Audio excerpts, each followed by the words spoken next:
les signes, ils viennent toujours parler de quelque chose. Ce qu'on trouve derrière, c'est un cadeau. Mais au début, ça n'a pas l'air d'être un cadeau. Souvent, il faut aller chercher dans sa part d'ombre. Donc,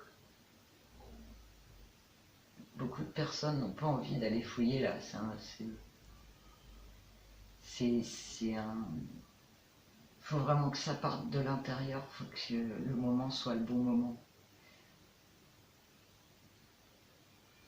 L'autre, il peut t'aider, l'autre il peut t'apporter des conseils, l'autre il peut t'apprendre des choses. Mais on ne sort plus, enfin on n'est plus des enfants. En fait, à partir du moment où on veut aller mieux, donc les conseils, c'est on est responsable de tout ce qui nous arrive. On a généré tout ce qui nous arrive. Et si ça ne nous plaît plus, si ça nous dépasse ou si ça nous fait mal, il faut qu'on se pose les bonnes questions. Et qu'on change notre façon de fonctionner à un niveau ou à un autre. Que ce soit au niveau alimentaire, que ce soit au niveau relationnel, à tous les niveaux en fait. Tout le monde ne peut pas faire ça.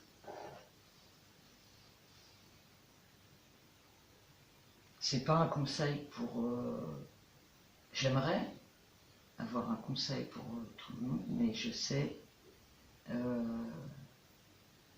pour avoir des gens plus ou moins proches qui ont des choses sérieuses, que certaines, à un moment donné, sont prêtes à tous les efforts pour changer, et d'autres veulent que ça change, mais veulent que ça vienne de l'extérieur, donc ça va être un super médecin qui va faire une opération, ça va être un nouveau médicament, un nouveau traitement, quelque chose dans lequel ils mettent tous les espoirs, parce que eux, au fond, pensent qu'ils ne peuvent rien changer.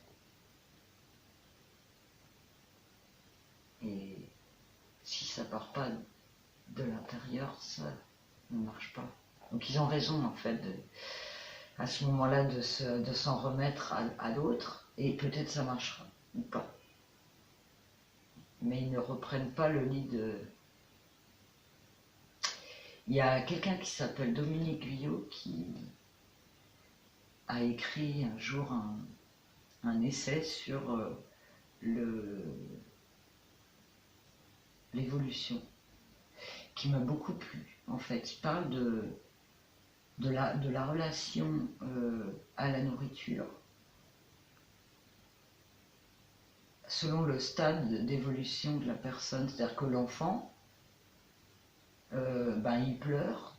Quand il pleure, il attire l'attention pour avoir le lait de sa mère.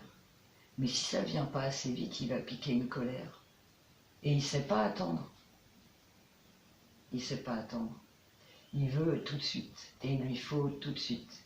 Ça, pour la société de consommation, c'est génial. Beaucoup de gens sont là.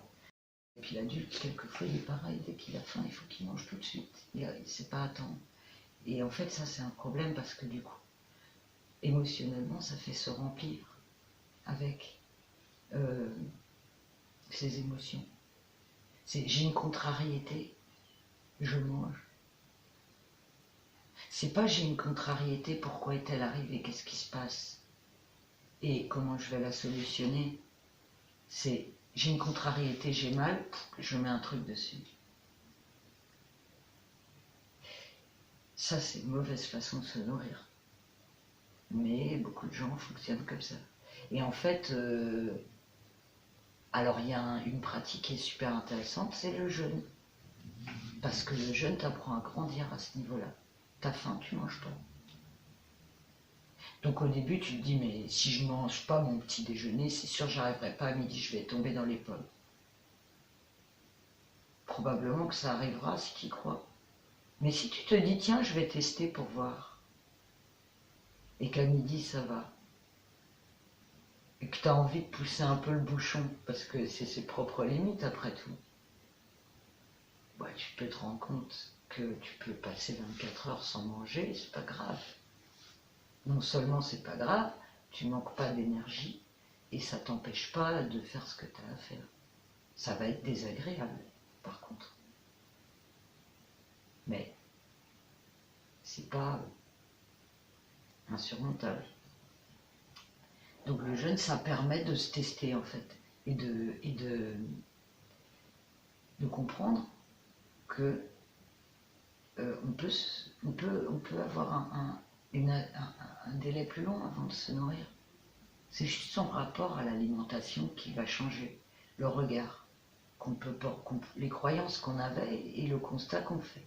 C'est intéressant pour ça. Donc bien se nourrir, c'est pas forcément oh, je suis pas bien, j'ai un stress, moi je mange. Quelquefois c'est je mange pas, justement, parce que j'ai besoin d'écouter. Et si je mange, je vais empêcher le message d'arriver à ma conscience.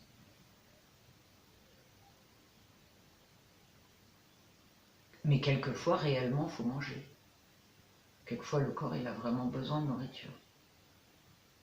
Si on est en plein effort, etc., il faut manger. Donc c'est pas... Il n'y a pas un modèle à suivre. Il y a des tests et des ajustements à faire, soit au fur et à mesure. C'est amusant, c'est un jeu, c'est un cheminement de soi en fait. Mais c'est comme ça aussi qu'on reprend la main sur le corps, sur la santé, sur la façon d'être en relation avec soi. Et sur finalement, c'est comme ça qu'on arrive aussi à qu'est-ce que cette maladie finalement me dit, m'apprend.